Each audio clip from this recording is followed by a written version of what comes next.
Okay, if your author offers an opinion, do they give sound reasoning for that opinion? Is there a logical fallacy in there somewhere? And can you find the same information elsewhere? When you're reading lots of sources on a topic, you should see some patterns, some pattern of repetition in the main points of that topic. So look for that, okay? Look for that. And again, we talked about the credibility of the author and one-sided argument. Take a look real quick at the Annotated Bibliography handout. I wanted to point out that there is a sample on page 5. An APA sample on page 5. Notice the indentation. It is important that you indent your summary. And that just makes it easy for your reader when the only thing on the left margin is the beginning of that entry. Okay? But it also gives you an example of a summary. Okay? And it discusses that example for you on that handout.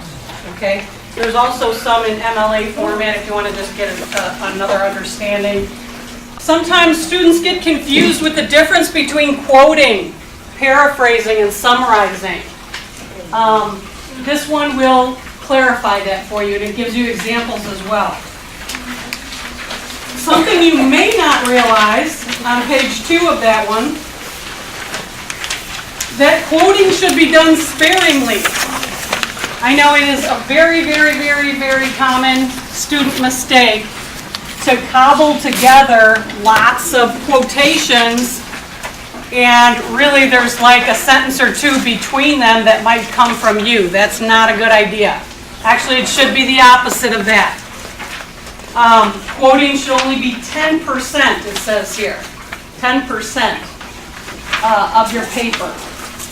Now, that doesn't mean that you're not using your sources. It just means that in terms of direct quotation, save that for something that is just really well written, or it's just like a key point that you couldn't possibly say better. And you have to, you really have to be discriminating with that, because when you first start out, it's like, yeah, I can't say any of this better. And you want to quote everything. The question was, should we just quote everything that states a major point? The answer would be no. Yes.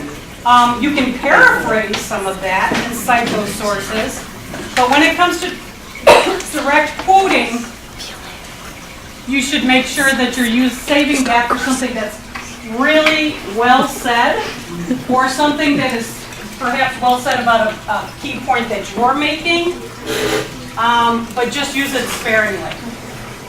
Yeah.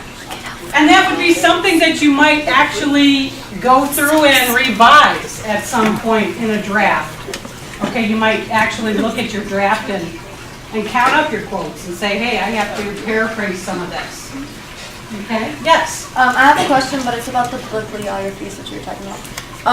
Do we do an annotation for each source, or do we do an overall annotation? No, you have to do an annotation for each source. Okay. So the way that I suggested you use that worksheet, and that worksheet's pretty in-depth. So if you use that worksheet, you'll be in really good shape.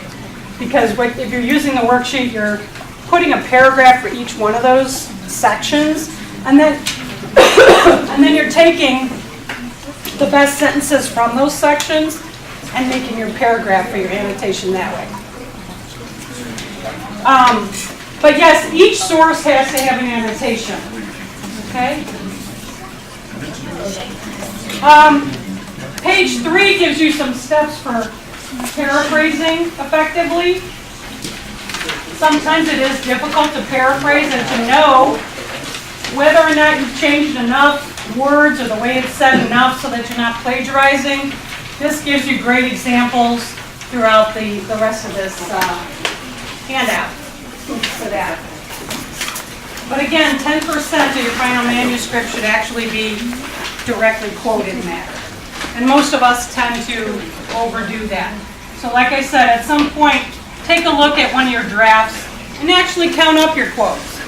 And they really shouldn't be like, your quotes shouldn't necessarily be most of the page on every page. Okay, your teacher wants to know what you have to say about this after having been informed by several sources. So remember though that you do need to cite your sources, regardless of whether you're paraphrasing them, directly quoting them, either way. Okay? Did that clarify for you guys what an annotated bibliography is? What your summary, your annotation must include for this class? Yes. Can you just compare it to a literature review? Like, can you just tell me what the differences are and stuff? Well, your literature, your annotated bibliography for literature, of course, is going to be, the specifics are going to be dictated by that teacher. But I would say, you know, when I was doing annotated bibliographies in graduate school for literature, I did them very much the same way that you are doing them for this class. I was saying, what are the main points about this source? How am I going to use it for my paper? And we didn't necessarily deal too much with the credibility of the author in literature, but I would say in science that would be particularly important. So that is one of the things that you have to deal with here.